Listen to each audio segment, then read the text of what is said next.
ఇక్కడున్న నీ పిల్లల పైన. హల్లెలూయా. నువ్వు ఉండవు ఇక్కడ, నీ పిల్లల పిల్లలు. ఎందుకంటే యుగాంతం ఎప్పుడో తెలుగు 6000 అనుకుందాం. అప్పటి వరకు నీ పిల్లలు పిల్లల పిల్లలు పిల్లలు పిల్లల పిల్లలు నీ వెనక ఈ వస్తున్న ఈ తరం అంతటి పైన దేవుడి కనికరము ఉంటది. దేవుడి కోసం నిలబడాలా, దేవుడి కోసం బతకాలా, దేవుడిని ప్రకటించే విషయంలో సహకరిస్తుండాలా, సహాయపడుతుండాలా. నీ బలము నీ బలగమును సమస్తమును దేవుని కొరకై నీవు నిలబడి దేవుని సువార్త ప్రకటన కోసం నిలబడితే నిన్ను ఆశీర్వదించడమే కాదు, నీ పిల్లలను నీ పిల్లల పిల్లల పిల్లలను నీ యుగాంతము వరకు దేవుడి యొక్క కనికరమును చూపిస్తాడు. ఏమండి, ఏమి చేసినాడనిండి అసలు అబ్రహాముకు దేవుడు ఇట్టి ఆశీర్వాదం అనుగ్రహించినాడు అంటే, ఏమండి, అసలు ఆయన ఈ భూమి మీద నిరీక్షణకు ఆధారము కూడా లేనప్పుడు ఏం చేసిండు అబ్రహాము? నిరీక్షణ కలిగి నమ్మినాడంట. హల్లెలూయా. అసలు ఆధారమే లేదు, ప్రూఫ్ లేదు.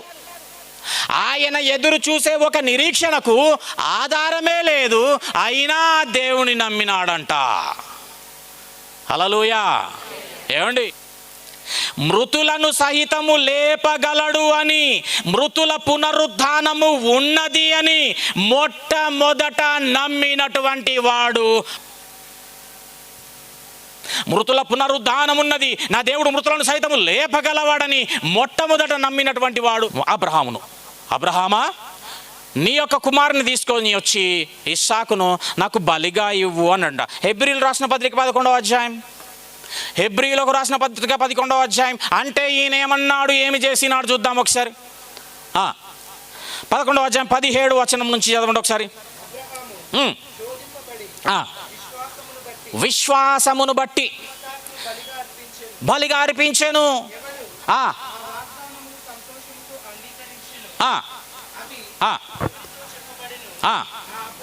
అబ్రహాము చూడండి, మృతులను సహితం, బాగా వినండి ఇది, మృతులను సహితము లేపుటకు నా దేవుడు శక్తిమంతుడు అని నమ్మిండంట. చాలు బాబు, ఇక్కడ ఏం జరిగిందంటే అబ్రహామును, అయ్యా నీ కుమారుని తీసుకొచ్చి నాకు బలి అన్నాడంట.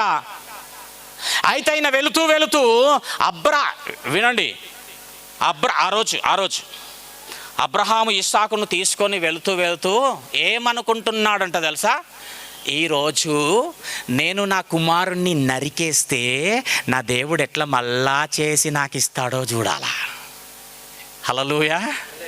అంటే ఈరోజు ఏం జరగబోతుంది నా జీవితంలో, నా యొక్క కుమారుడి జీవితంలో అంటే, నేను నా కుమారుని నరికేసి చంపేస్తే ఆ చనిపోయిన నా కుమారుని మృతుణ్ణి మరలా దేవుడు అతక పెడతాడు. ఏ విధంగానో కానీ మళ్ళీ పునరుద్ధానుడిగా నా కుమారుని నాకు ఇస్తాడు.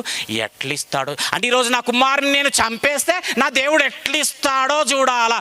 ఈరోజు నేను కొండ మీది నుండి ఏమి తీసుకొని వస్తాను తెలుసా? మళ్ళీ కోతిని కాదు, నా కుమారుణ్ణి,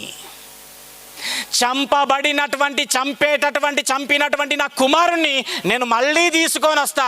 ఎందుకంటే నా దేవుడు నాతో ఒక వాగ్దానం చేసింది. ఏం వాగ్దానం తెలుసా? అబ్రహామా, ఇస్సాకు వలననైనదే నీ సంతానం. కథం చెప్పేసిండు. ఏమని చెప్పిండు? అబ్రహామా, ఇస్సాకు వలన అయినదే నీ సంతానం బిడ్డ అన్నాడు. నేను ఇంతకుముందు ఏం నోట్ చేసుకోమని చెప్పిన మైండ్లో? సంతానం. ఇక్కడ వచ్చింది చూడు మళ్ళా సంతానం. అయితే ఇప్పుడు ఈయన ఏమనుకుంటున్నాడంటే, ఆ రోజు విషయం అండి బాబు, వెళ్తూ నేను ఈరోజు నా కుమారుని నరికేస్తే నా దేవుడు మళ్ళా నాకు ఇచ్చేసేస్తాడు. ఈరోజు నేను మృతుల పునరుద్ధానం చూడబోతున్నా. ఎందుకంటే నా దేవుడు ఇస్సాకు వలననైనదే నీ సంతానం అన్నాడు కదా. ఇస్సాకునే చంపేసేస్తే ఇస్సాకే మళ్ళా రాకపోతే, ఇస్సాకే మళ్ళీ ఉండకపోతే సంతానం ఎక్కడి నుంచి వస్తుంది?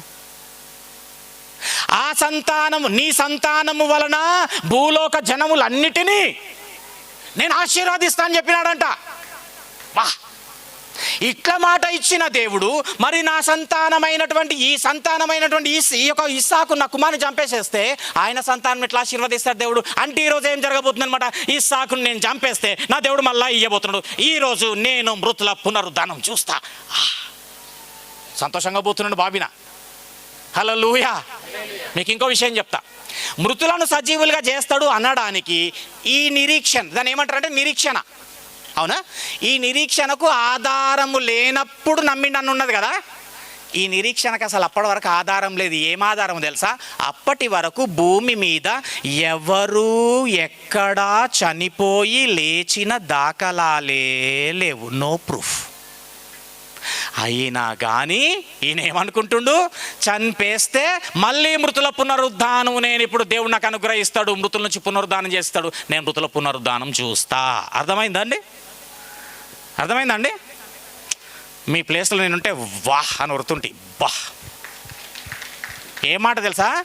అప్పటి వరకు భూమి మీద ఎక్కడ ఏ ఒక్కరు చనిపోయి లేచినట్టు లేదు. ఉంటేనేమో అరే పలానా దగ్గర చనిపోయి లేచింది కదా కాబట్టి ఇప్పుడు నా కొడుకుని చంపేసేసి అట్లనే లేపిస్తాడు అనడానికి ఒక ప్రూఫ్ ఉంది. నేను నమ్మొచ్చు, నేను డేర్ చేయొచ్చు, నేను పోవచ్చు రొమ్మ ఎగరేసుకొని. కానీ ఎక్కడ కూడా భూమి మీద ఎక్కడ అప్పటి వరకు చనిపోయి లేచిన దాఖలాలు ఏ మనుషుని జీవితంలో లేవు. అయినా అబ్రహాము నమ్మినాడు. లేదు లేదు, నా దేవుడు మరలా నాకు ఇస్తాడు. ఈరోజు మృతుల పునరుద్ధానం చూస్తా.